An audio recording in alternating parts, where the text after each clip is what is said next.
Hi guys, I'm Ivory and welcome to my channel. So today's video is going to be my 2019 wrap up of my favorite foundations of the year. I just want to note that not all these foundations came out in 2019 per se. It's just that I have discovered them in 2019, or I've had them for a while and like only just got to them in 2019. So I just want to clear that up. And the foundations range because I don't have enough for just a video of only drugstore and only high-end. So I gotta lump them all together. I don't think I'm gonna be doing a category for like every single thing of makeup, but I had to for foundation because you guys know I love foundations. I'm hoping 2020 I will really capitalize on that and like be more on top of trying foundations for you guys because I know you guys really enjoy them and love my reviews. I'm really considering doing like a no buy for pretty much everything else and only buying foundations, just because I feel like with everything else I have so much of it, but I don't think like I feel like I have enough foundations still. Even though I have a bunch right in front of me, like I still could have more and I wouldn't be overwhelmed. But everything else, like eyeshadow palettes, blushes, highlighters, all that other stuff, like I'm good. That's just me talking out loud right now, nothing's set in stone. But before we get into the video, be sure to subscribe if you haven't already. I post new videos every single week, and also be sure to follow me on my social media. Everything is _ivorypcherry. So the first foundation is the Urban Decay Stay Naked. I got the shade 50 WY, but I feel like I can go 51 WY because this is a little light for me. I did do a 3-day wear test on this and I'm really proud of that video, so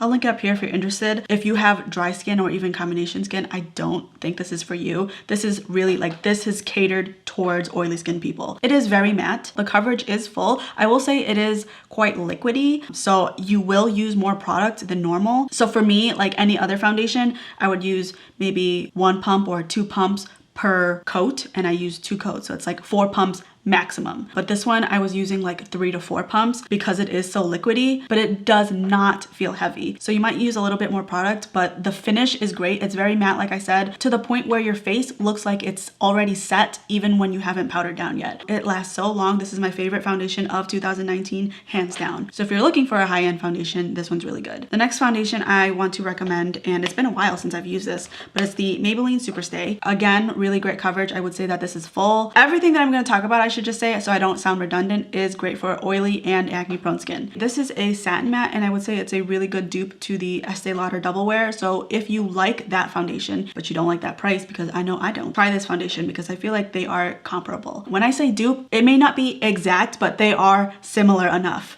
that I can say that they're a dupe. The next foundation is the Wet n Wild Photo Focus. This is the cheapest of all the foundations that I'm going to recommend. I would say that this is medium full coverage, but more so full, like closer to full than it is to medium. And also the finish of this, I would say, I guess it would be a satin matte. There is a difference between a matte and like a satin matte. To me, when I say matte, it means like velvet matte, like dead matte. The Urban Decay Stay Naked is a velvet matte. Like there is no shine to it. But these two have a little bit of life to it. Like there is a little bit of sheen, very little. So to me, that is a satin matte. People have complained that this smells like paint. Until someone commented about that, I didn't even realize it until I actually took out the wand and I was like, oh my god, it does smell like paint. But for whatever reason, when I'm applying it on my face, I don't smell it. Maybe I don't have like a good sense of smell because I mean, I can handle the Coty Airspun. So maybe I just don't have like a great perception of smell. The next foundation that I really loved pretty much right away is the Smashbox 24-hour hydrating foundation. Really good coverage. The finish is more on the luminous side. I wouldn't say it's dewy, but it's somewhere in between dewy and satin matte. I know a lot of the foundations that I use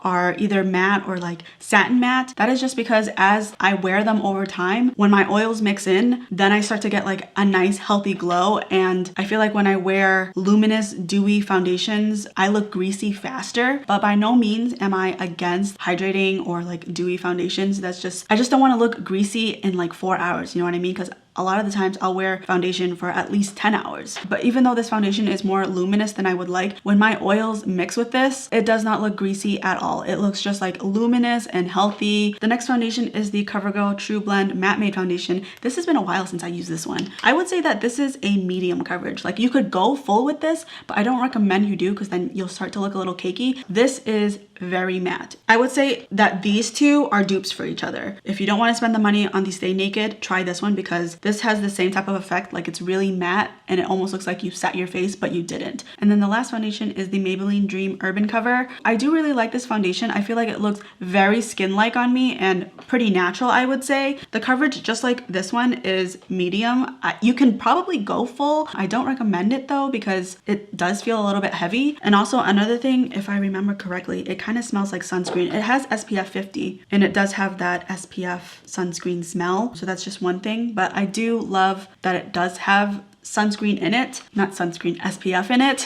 My one critique though is that even though this does last a pretty long time, I would say that this lasts the shortest amount of time in comparison to the rest of my foundations. All the foundations that I talked about other than this one, you could wear it for 10 to 12 hours, no problem. But after 6 hours for this one, I start to see the separation on the nose, the crack in my smile line. So 6 hours is still a decent chunk of time, but it's not as long as like the rest of the foundations that I recommended. But even when it breaks up, it's not super obvious and noticeable. It still looks like your natural skin. And also because it is a medium coverage, it's not as obvious. When something is more full coverage and you see like things separating, it's more obvious. But the main thing I really like about this foundation is how much good things are packed in it, like antioxidants, pollution protection, and the SPF. So I would say like this is like a really good everyday foundation just because it does look pretty natural without looking cakey or heavy. And the only drawback is that you probably have to touch up around the 6 hour mark. So that concludes my favorite foundations of 2019. I hope that this was helpful for you. And if it was, don't forget to give it a thumbs up and feel free to comment down below what video you'd like to see from me. Thank you so much for watching and I'll see you in my next one.